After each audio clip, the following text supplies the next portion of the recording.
Lionel Messi একটা বিশ্বকাপ জয়ের পর যেন সব বিতর্কই শেষ হয়ে গেছে। অনেকের চোখে তিনি এখন শুধু নিজের সময় সেরা নন, ফুটবল ইতিহাসেরই সর্বকালের সেরা।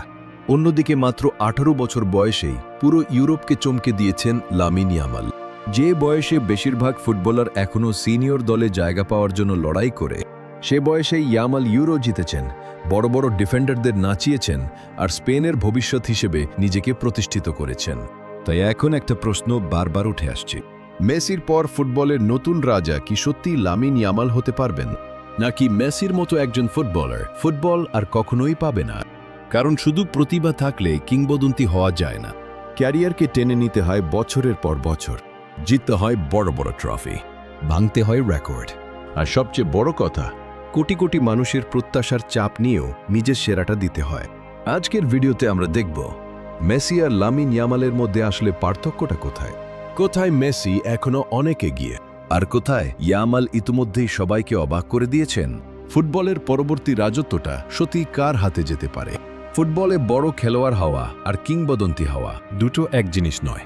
অনেক ফুটবলার এক দুটা অসাধারণ মৌসুম খেলেছেন, কিন্তু খুব কম মানুষই বছরের পর বছর বিশ্বের সেরা হয়ে থাকতে পেরেছেন। এই জায়গাতেই লিওনেল মেসি অন্য সবার থেকে আলাদা। 2004 সালে বার্সেলোনার হয়ে অভিষেক করার পর থেকে প্রায় 2 দশক ধরে তিনি বিশ্বের সর্বোচ্চ পর্যায়ে খেলেছেন। চ্যাম্পিয়ন্স লিগ জিতেছেন, লা লিগা জিতেছেন, কোপা আমেরিকা জিতেছেন, অবশেষে 2022 সালে জিতেছেন সেই বিশ্বকাপ, যেটার জন্য পুরো ফুটবল বিশ্ব অপেক্ষা করছিল।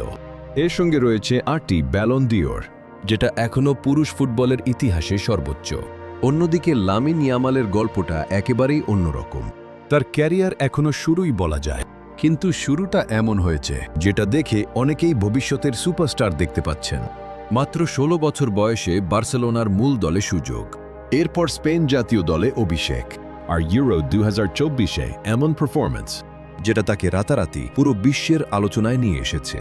সবকিছু মিলিয়ে প্রশ্নটা এখন একটাই, কি সত্যিই একজন ফুটবলারকে ইতিহাসের সেরা বানাতে পারে, নাকি আসল পরীক্ষা শুরু হয় এরপর? ফুটবলে আবেগের অনেক দাম আছে, কিন্তু শেষ পর্যন্ত ইতিহাস লেখা হয় সংখ্যায়, আর সেই সংখ্যার খেলায় এখনো মেসির ধারে কাছেও কেউ নেই।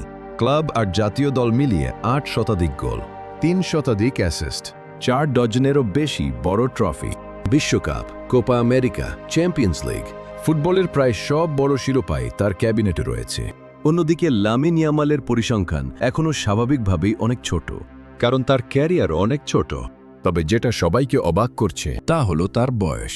17 থেকে 18 বছর পূর্ণ হওয়ার আগেই তিনি এমন সব ম্যাচে পার্থক্য গড়েছেন যেখানে অনেক অভিজ্ঞ খেলোয়াড়ও চাপ সামলাতে পারেন না। বিশেষ করে ইউরো 2024-এ তার পারফরম্যান্সের পর অনেক বিশ্লেষকই বলতে শুরু করেন, ফুটবল হয়তো নতুন এক সুপারস্টারের জন্ম দেখতে যাচ্ছে। কিন্তু এখানেই সবচেয়ে বড় পার্থক্য, মেসি এই সংখ্যাগুলো তৈরি করেছেন প্রায় 20 বছরের ধারাবাহিক পারফরম্যান্সে, আর ইয়ামাল এখনও সেই পথের একেবারে শুরুতে। কিন্তু কিংবদন্তি হতে হলে সেই প্রতিভাকে বছরের পর বছর ধরে রাখতে হয়। লিওনেল মেসির ক্যারিয়ার তার সবচেয়ে বড় উদাহরণ। সব সময় যে তার পথ সহজ ছিল এমন নয়। চ্যাম্পিয়ন্স লিগে হতাশা এসেছে, জাতীয় দলের হয়ে টানা 3টি ফাইনাল হেরেছেন, এমনকি একসময় রাগ আর হতাশায় আন্তর্জাতিক ফুটবল থেকেই অবসরের ঘোষণা দিয়েছিলেন। কিন্তু সেখান থেকে আবার ফিরে এসেছেন, প্রথমে কোপা আমেরিকা, তারপর বিশ্বকাপ, আর এই 2 শিরোপাই তার ক্যারিয়ারকে সম্পূর্ণ করে দিয়েছে। আপনার ব্যবসা কি এখনও শুধু ফেসবুক পেজের উপর নির্ভর করছে? আজকের দিনে মানুষ সেই ব্যবসাকেই বেশি বিশ্বাস করে যার একটি প্রফেশনাল ওয়েবসাইট রয়েছে।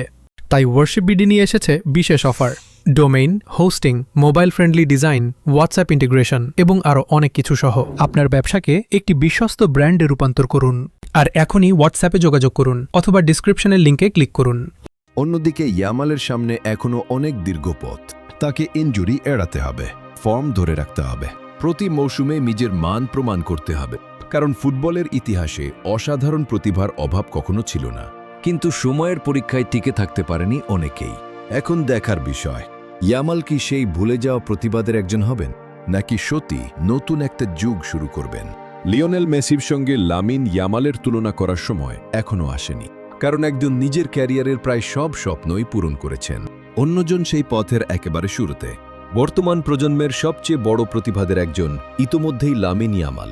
যদি তিনি আগামী 10 থেকে 15 বছর একই ধারাবাহিকতা ধরে রাখতে পারেন, বড় টুর্নামেন্ট জিততে পারেন, তাহলে হয়তো একদিন তার নামও ফুটবল ইতিহাসের সর্বকালের সেরাদের পাশে লেখা হবে। ফুটবলের সিংহাসনে এখনও বসে আছেন একজনই, লিওনেল মেসি। আর লামিন ইয়ামাল, তিনি হয়তো সেই সিংহাসনের সবচেয়ে শক্তিশালী দাবিদার। কিন্তু ফুটবলের ইতিহাস সম্ভাবনাকে মনে রাখে না, ইতিহাস মনে রাখে শেষ পর্যন্ত কে নিজের প্রতিশ্রুতি পূরণ করতে পেরেছিল। আপনার মতে আগামী 10 বছরে ফুটবলের নতুন রাজা কি সত্যিই লামিন ইয়ামাল হবেন, নাকি অন্য কেউ দখল করবে সেই সিংহাসন? কমেন্টে অবশ্যই আপনার মতামত জানাবেন।